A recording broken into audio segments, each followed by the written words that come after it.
कार्तिक 3 गते मंगलबार परेको थियो। मकै काटेर जोत्नलाई ठिक्क बनाएका गरामा हामी गोठालाहरू गोरु बाख्रा चराउँदै थियौँ। बिहानको 10 बज्नै लागेको थियो। हामी गोठालाहरूले अमिला साँधेर खाने सल्लाह गर्यौँ। उमेरले सबैभन्दा सानो मै थिएँ। जे गर्न परे पनि सानैलाई खटाइन्थ्यो। घर नजिकैको बारीबाट अमिला टिपेर घरमा नुन मसला पानी लिन आउँदा आमा बिरामी भएको थाहा पाएँ। अब अमिला खान मन लागेन। बरु गोरुले कसैको बारी नै खाओस्, तर आमालाई छोडेर जान पनि मन लागेन। आमा भित्र कोठामा हुनुहुन्थ्यो। कान्छी बजै र अन्टीहरूले मलाई भित्र जान दिनु भएन।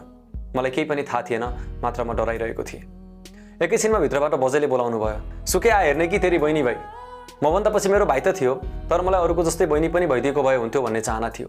निन्याउरो अनुहारमा बसेको म बजैको बोली पुरा नहुँदै उछिटिएर भित्र पुगेँ। सानो बच्चा च्या च्या गर्दै थियो। म हत्तपत्त समात्न गएँ, तर मलाई समात्न दिएन। टाढेबाट अनुहारमा हेरेर कति सानी भनेर हाँसेँ। अनि निकै उत्साहित हुँदै टिपेको अमिला पिसेको मसला पानी र भाँडाकुँडा बोकेर दौडिएँ। गएर हत्तपत्त सबै गोठालाहरूलाई मेरी बहिनी भाइ भन्दै सुनाएँ।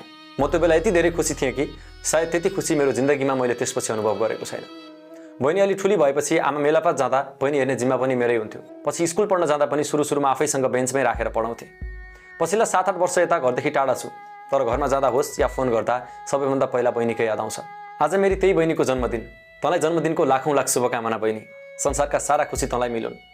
हामी यति धेरै दाजुहरू के एक्लै बहिनी छस्। हाम्रो घरको लक्ष्मी, हाम्रो घरको सान मान र इज्जत बन्नु। तेरो खुसीको लागि जे गर्नुपर्छ, जस्तो सुकै कदम उठाउनु पर्छ, हामी तयार छौँ। बस त सधैँ खुसी रहेस्। Happy birthday to my princess.